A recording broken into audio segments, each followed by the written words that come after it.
Hello everyone जय जगन्नाथ आशा करुँचे आपण मैंने समस्ते भलरे था खुशी थे मुझे भलर अच्छी तो समस्त को मुझे वेलकम करुँची मोर गोटे नुआ ब्लॉग को सहित गोटे नुआ सकाल को आपण मैंने केमती कौन दुर्गा पूजा पालन कले भलरे पालन कले ना मुझे जानती समस्ते भलरे माँ को डाकिले आउ माँ समस्त केमती घंट गोड़े रखी था समस्त को सुस्थ रखी था पुणी माँ आसबे आर वर्ष को पुणी आर वर्ष भी एमती पूजा करवा आहरी भल आकार माँ को स्वागत करवा तो चलो आज वीडियो स्टार्ट कर साथी से पुणी बोर चुली लिपारू आज वीडियोटा स्टार्ट है देखा कौन हो आज चुली लिपार वीडियोटा स्टार्ट है पुणी तार पाखे वीडियोटा सर बोधे मत लगुनि तो ये मुझे सकाल सकाल गाधे पाधे करदेली परोटा को डालमा कहीं आज मो अजा आजा मान को मो बोर बापा नाई नहीं बोर बापा नुहति माने मो बापा मामू आम रजा हे निकी बाबा मामू आसछन्ती आम घर को आउे कम शुभे जानले कि कम शुभे बोली कि सी भावती बोधे संसार जाक लोक भी कम शुभे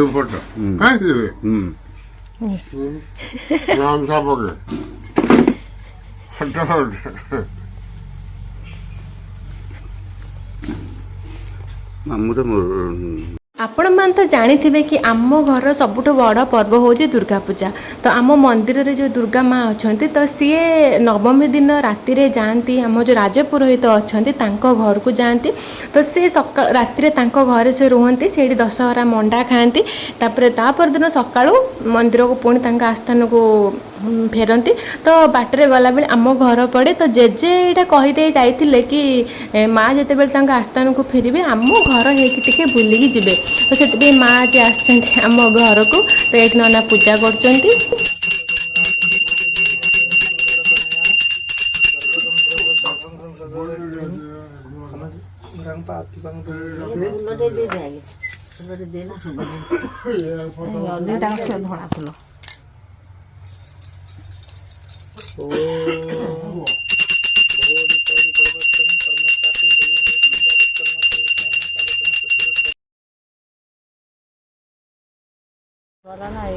सकाल नहीं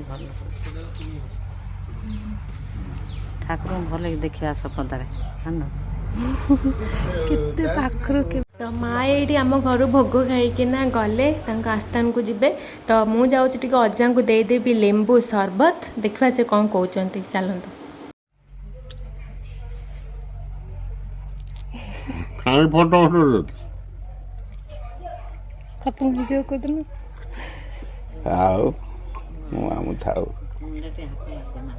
झाड़ बोई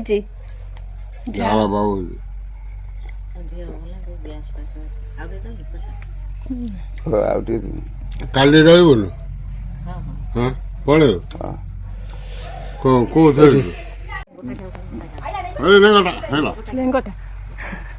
आज एक्चुअली सांग मैंने आमर गोटे भोजी अच्छी माने आम बंधु घरे गोटे भोजी अच्छी माने मो बाबा मौसी तो सी मरी जाइए तो 11 आज तो अजा भी आज से जीवे एका सांगे बाबा और अजा जाऊँच बाबा मौसी घर को चलो जीवा आउ बाबा तो ये चले मामू माने मामू स्कूटी रे बसिकी बाबा एपर्यंत गाड़ी शिखी ना किंतु मामू किंतु एपर्यंत पूरा जवान अच्छा चलन भगवान सेमती भल रखी था चलो बाबा और मामू तो बाहरी गले आमे चलो भी जीवा कौन परोटा डालमा खाईदे खाई आगो को देखा कौन हो लगी रुहतु मो वीडियो सहित जो मैंने मो चैनल नुआ अच्छा और मो चैनल को ए पर्यंत सब्सक्राइब करना फटाफट जाएंगे मो चैनल को सब्सक्राइब कर दिखाँ वीडियो भल लगे लाइक शेयर और कमेंट करिया जमार भूलें चलो देखिए आगो कौन हो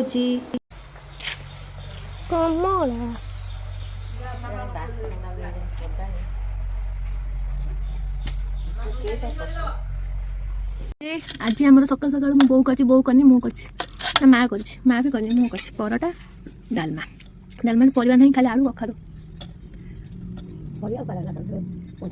परोटा डालमा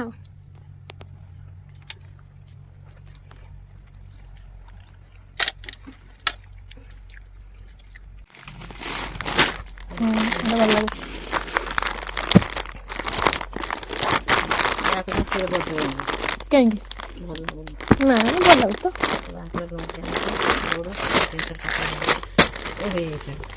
मो माँ जाइला अजा मर जाते अजा कम को जाइला लुगाटा मो बाबा लुंगी गामुछा पैंट शर्ट कपड़ा मार साया ब्लाउज ये गोटे लुगा ଏଇଟା ଭଲ ଦେଖାଯାଉଛି। ଭଲ ବାବା କେତେ ପିନ୍ଧିକି ଆଣିଛୁ ତ କାଇଁ କ'ଣ ପାଇଁ ପିନ୍ଧିବନି? ଭଲ ଦେଖାଯିବ। ଭଲ ଲାଗୁଛି ଲୁଗାଟା। ଭଲ ସାଙ୍ଗମାନେ କହିଲେ ଲୁଗାଟା ଭଲ ହେଇଛି କି ନାହିଁ। ବଢ଼ିଆ ହେଇଛି। ବ୍ଲାଉଜ୍ ପିସ୍ ଅଛି କ'ଣ? ହଁ ବଢ଼ିଆ ତ ବ୍ଲାଉଜ୍ ପିସ୍ ଅଛି। ମାଉସୀର ଇଆଡ଼େ ଖଇଲେ ଭଲ ହେଇଛି ଲୁଗା। କହିବ ଭଲ। ଆଉ ଏଟା ଥିଲେ 11 ଆଉ ସେଟା ମାମୁଁ ଘର ଦେଇଥିଲେ ଭଲ ହେଇଛି ନା? ଘର ଦେଇଥିଲେ ପିନ୍ଧିକି। ତାପରେ ଆମେ ସମସ୍ତେ ବସି ପଡ଼ିଥିଲୁ ଖରାବେଳ ଖାଇବାରେ। ଆଜି ମୁଁ ଖାଇଥିଲି ପ୍ରସାଦ ମାନେ ଭାବୁଛନ୍ତି କ'ଣ, ଆମର ଯେଉଁ ମନ୍ଦିର ଅଛି ରାଧାମୋହନ ମନ୍ଦିର, ସେଇଠି 2 ଟାଇମ୍ ନୀତି ହୁଏ, ଖରାବେଳେ ହୁଏ, ରାତିରେ ବି ହୁଏ। ସାଙ୍ଗମାନେ ସତ କହିବି, ରାଧାମୋହନଙ୍କ ପ୍ରସାଦ ଯିଏ ଥରେ ଖାଇଛି ସିଏ ଆଉ ଥରେ ଖାଇବାକୁ ନିଶ୍ଚିନ୍ତ ରୂପରେ ମନ କରିଛି। ମନ ଖୁସିରେ ମୁଁ ଏଇଠି ଖାଇଦେଲି ପ୍ରସାଦ, ପୁରା ଗୁଆ ଘିଅ ଅନ୍ନ। ତାକୁ ତ ଆମେ ଖାଲି ବି ଖାଇଦେଉ। ଆପଣମାନେ ଖାଇପାରିବେ କି ନାହିଁ ମୁଁ ଜାଣିନି, କିନ୍ତୁ ଆମେ ସମସ୍ତେ ଖାଲି ଖାଇଦେଉ। ତାପରେ କ'ଣ ଦେଖୁଛନ୍ତି କେତିକି ତରକାରୀ ଅଛି। ସେ ପୁଣି ଆମର ଖାଲି ଶାଗ ତରକାରୀ ହେଇଛି, ତାପରେ ତା ସହିତ ପ୍ରସାଦର ସେ ଯେଉଁ ବାସ୍ନା, ତା ସହିତ ମୁଗ ଡାଲିକୁ ତରକାରୀ ଟିକେ। ମନ୍ଦିରରେ ଆଉ କେତେ ଦେବେ, ସମସ୍ତେ ଯାଇଥାନ୍ତି ନା। ଖାଇ ପିଇ ସାରିକି ଶୋଇପଡ଼ିଥିଲୁ। ଶୋଇକି ଉଠିଲାକୁ ହେଇଗଲା ସନ୍ଧ୍ୟା। ତାପରେ ଦେଖିଲାକୁ ମୋ ମା' ଏଇଠି କ'ଣ କରୁଛି। ଆରେ ମା' ଏଇଠି ପିଠା ତିଆରି କରିବାରେ ବ୍ୟସ୍ତ, ମାନେ ଯନ୍ତ କରୁଛି। କାଲି ମୁଁ ନେଇକି ଯିବି ପିଠା। ଆପଣମାନେ ଭାବୁଥିବେ ଆମ ଘରେ କେତେ ପିଠା ହେଉଛି। ସତ କଥା, ମୁଁ ବି ବେଳେବେଳେ ଭାବେ ଭାଇ ଆମ ଘରେ କେତେ ପିଠା ହେଉଛି କେଜାଣି। ହଉ ଚାଲନ୍ତୁ ସାଙ୍ଗମାନେ, ମା' ତର ପିଠା କରୁଛି, ଆମେ ଟିକେ ଚାଲ ବାରିଘର ଆଡ଼େ ବୁଲି ଆସିବା ଆଉ।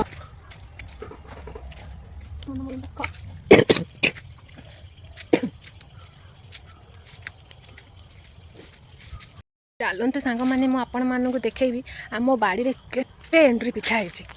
ଏଣ୍ଡୁରି ପିଠା ନୁହଁ, ଏ ଯେଉଁ ଏଣ୍ଡୁରି ପିଠା ଯେଉଁ ପତ୍ର, ହଳଦୀ ପତ୍ର, ସେଇଟା ହେଇଛି। ଚାଲ ଦେଖିବା। ଦେଖଉଛି ଦେଖିଲେ ତ? ରୁହନ୍ତୁ ମୁଁ ବ୍ୟାକ୍ କ୍ୟାମେରା ଆପଣମାନଙ୍କୁ ବଢ଼ିଆ ସେ ଦେଖେଇ ଦେଉଛି। ଦେଖନ୍ତୁ କେତେ ହଳଦୀ ପତ୍ର ହେଇଛି। ଏଥରକ ଅଷ୍ଟମୀରେ ଆସିକି ସବୁ କାଟି ନେଇଯିବି, ସବୁ କାଟି ନେଇକି ବିକିବି। ହେଲା ଆଉ, ଦେଖୁଛନ୍ତି ତ କେତେ ହେଇଛି। ଛୋଟବେଳେ ଆମର ବହୁତ ହଳଦୀ ପତ୍ର ହୁଏ, ମାନେ ହଳଦୀ ଲଗା ହୁଏ, କିନ୍ତୁ ବହୁତ ବର୍ଷ ପରେ ଆମର ପୁଣି ଏତେ ହେଇଛି। ହଳଦୀ ବହୁତ କମ୍ ହୁଏ, ସବୁ ବର୍ଷ ହୁଏ କିନ୍ତୁ କମ୍ ହୁଏ, କିନ୍ତୁ ଏଇ ବର୍ଷ ଟିକେ ଅଧିକା ହେଇଛି। ତ ଏଣ୍ଡୁରି ପିଠା ହେଲା ଆଉ।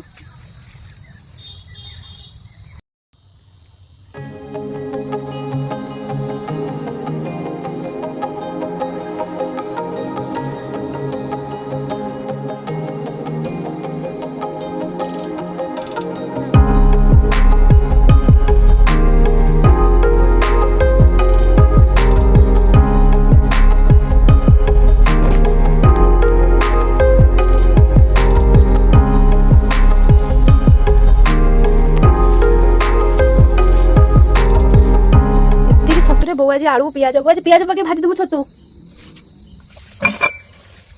ଗୋଟେ ଦିଟା ଛତୁ ଲାଗିଗଲୁ ସମସ୍ତେ ପିଠା ତିଆରି କରିବା କାମରେ। ଚାଲ ଯିବା ପିଠା ତିଆରି କରିବା। ଆପଣମାନେ ଯଦି ଶିଖିନାହାନ୍ତି ତ ଏଇଠି ମୋ ଠାରୁ ଶିଖି ଦିଅନ୍ତୁ ପିଠା ତିଆରି କରିବାଟା କେମିତି ତିଆରି ହେଉଛି। ଚାଲ ଶିଖିବା। ଛୋଟ କରିବାକୁ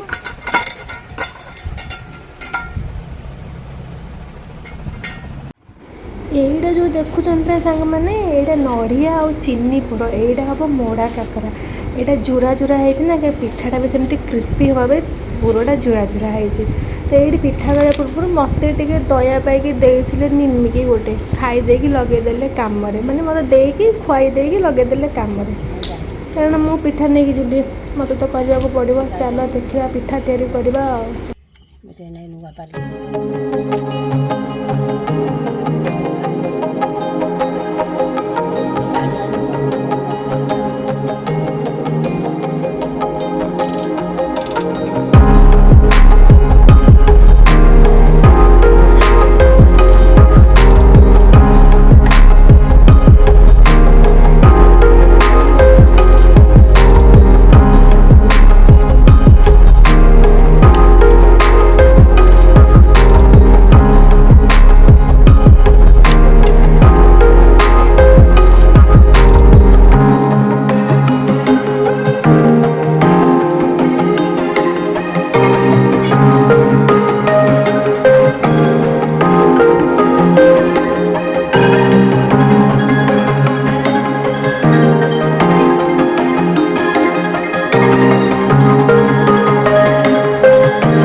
ପିଠାପଣା ତିଆରି ସରିଥିଲା ଆଉ ଆସି ଯାଇଥିଲା ଭୋଜି ମାନେ ବାବା ଯେଉଁଠି ତାଙ୍କ ମାଉସୀଙ୍କ ଘରକୁ ଯାଇଥିଲେ ଭୋଜି ଖାଇବାକୁ ସେଇଠୁ ଆସିଥିଲା ଭୋଜି।